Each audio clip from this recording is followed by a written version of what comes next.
दोस्तों, आज की बड़ी खबरें। हम एनडीए में है। दिल्ली में होने वाली बैठक में जा रहा हूँ। चंद्रबाबू नायडू ने लगाया अटकलों में विराम। नायडू ने कहा कि राज्य के कल्याण और विकास के लिए गठबंधन बनाया गया है। 55.38% वोट पड़े हैं। टीडीपी को 45% और वाईएसआरसीपी को 39% वोट मिले हैं।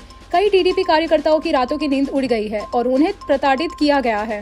यहाँ तक कि राज्य में मीडिया को भी बाधित किया गया और मीडिया हाउसों पर सीआईडी मामले में दर्ज किए गए। आंध्र प्रदेश में तेलुगु देशम पार्टी ने बम्पर जीत दर्ज की। एनडीए ने साथ लड़े चुनाव में चंद्रबाबू नायडू की पार्टी ने शानदार प्रदर्शन किया है। इस बीच लोकसभा चुनाव में भाजपा को बहुमत नहीं मिला और राष्ट्रीय जनतांत्रिक गठबंधन भी 300 के आंकड़े से चूक गया।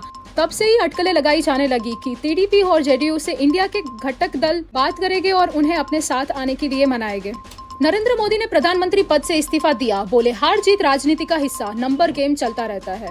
नरेंद्र मोदी ने राष्ट्रपति द्रौपदी मुर्मू को अपना इस्तीफा सौंप दिया है। राष्ट्रपति ने उनका इस्तीफा स्वीकार कर लिया। मोदी की अगुवाई में एनडीए गठबंधन ने तीसरी बार लोकसभा का चुनाव जीता है। सूत्र की माने तो वे अगले और लगातार तीसरे टर्म के लिए 8 जून को प्रधानमंत्री पद की शपथ लेंगे। उन्होंने मंत्री परिषद के सहयोगियों संग बैठक में ये भी कहा कि हमने 10 साल अच्छा काम किया और आगे भी करेंगे। इस दिन पीएम पद की शपथ ले सकते हैं नरेंद्र मोदी। 7 जून को एनडीए की बैठक में चुना जाएगा गठबंधन का नेता। लोकसभा चुनाव के रिजल्ट सामने आने के बाद एनडीए गठबंधन सरकार बनाने में जुट गई है। संभावना है कि 8 जून को प्रधानमंत्री नरेंद्र मोदी की तीसरी बार देश के प्रधानमंत्री पद की शपथ लेंगे। 7 जून को एनडीए की बैठक में उन्हें गठबंधन के नेता चुने जाने की उम्मीद है। बता दें कि चुनाव नतीजों में भाजपा ने 240 सीटों पर जीत हासिल की है। यूपी में सपा के दमदार प्रदर्शन के पीछे ये 3 फैक्टर क्यों पिछड़ गई बीजेपी, समझिए। लोकसभा चुनाव 2019 में सपा को यूपी के सिर्फ 5 सीटों पर जीत मिली थी। तब बसपा और सपा ने गठबंधन कर चुनाव लड़ा था। बीजेपी की संख्या तब 62 थी और बसपा को 10 लोकसभा सीटों पर कामयाबी हासिल हुई थी। उत्तर प्रदेश में समाजवादी पार्टी ने 37 लोकसभा सीटों पर जीत हासिल कर बीजेपी को झटका दिया है। बीजेपी की संख्या इस बार 62 से गिरकर 33 सीटों पर आ गई है। कांग्रेस का प्रदर्शन भी उत्तर प्रदेश में काफी बेहतर हुआ है। यहाँ कांग्रेस को 6 सीटों पर जीत मिली है। लोकसभा चुनाव 2019 में सपा को यूपी में सिर्फ 5 सीटों पर जीत मिली थी। तब बसपा और सपा ने गठबंधन कर चुनाव लड़ा था। बीजेपी की संख्या तब 62 थी और बसपा को 10 लोकसभा सीटों पर कामयाबी हासिल हुई थी। दिल्ली शराब घोटाला मामला, सीएम केजरीवाल को बड़ा झटका, कोर्ट ने बेल किया खारिज। कई ये बातें। दिल्ली शराब घोटाला मामले में राउस एवेन्यू कोर्ट ने सीएम केजरीवाल को बड़ा झटका दिया है। कोर्ट ने केजरीवाल की जमानत याचिका खारिज कर दी है।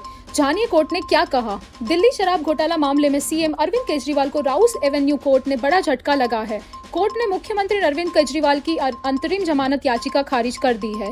केजरीवाल ने सेहत का हवाला देते हुए अपनी 7 दिनों की अंतरिम जमानत की मांग की थी।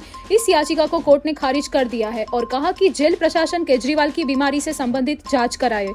इसी तरह से किसी को जमानत नहीं दी जाएगी।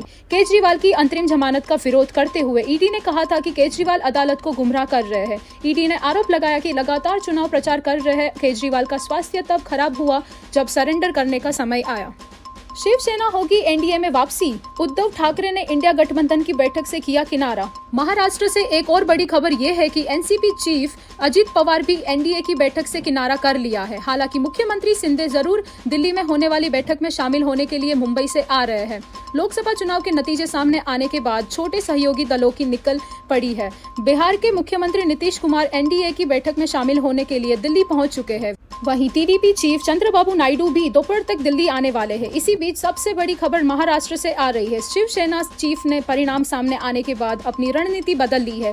वे इंडिया गठबंधन की आज शाम दिल्ली में होने वाली बैठक में शामिल नहीं होंगे। चलिए आपको बनाते हैं भारत के आम चुनाव नतीजों पर विदेशी मीडिया क्या लिख रहा है। ब्रिटेन की दैनिक समाचार पत्र द गार्डियन की वेबसाइट ने देश की लोकसभा चुनाव को कवर करते हुए लिखा, नरेंद्र मोदी ने तीसरी बार सत्ता में आने का दावा किया, लेकिन अनुमानों के अनुसार पार्टी को पूर्ण बहुमत मिलने की संभावना नहीं है। द गार्डियन.com लिखता है, चुनाव आयोग के आंकड़ों के अनुसार एक दशक में पहली बार नरेंद्र मोदी की भाजपा अपनी दम पर पूर्ण बहुमत हासिल करने में विफल रही। इसका मतलब है कि उसे अपने गठबंधन सहयोगियों पर निर्भर रहना होगा। यूएस की न्यूज एजेंसी एसोसिएटेड प्रेस लिखता है, भारत के प्रधानमंत्री नरेंद्र मोदी ने अपने गठबंधन की जीत का दावा किया है, लेकिन भारतीय जनता पार्टी को उम्मीद से कम सीटें मिली है और ऐसा लग रहा है कि उसे अपने दम पर बहुमत हासिल नहीं हो पाएगा। इसी के साथ आज की न्यूज यही समाप्त होती है। बने रहे टीएनटी के साथ for more such informative news and don't forget to like, share and subscribe to our channel.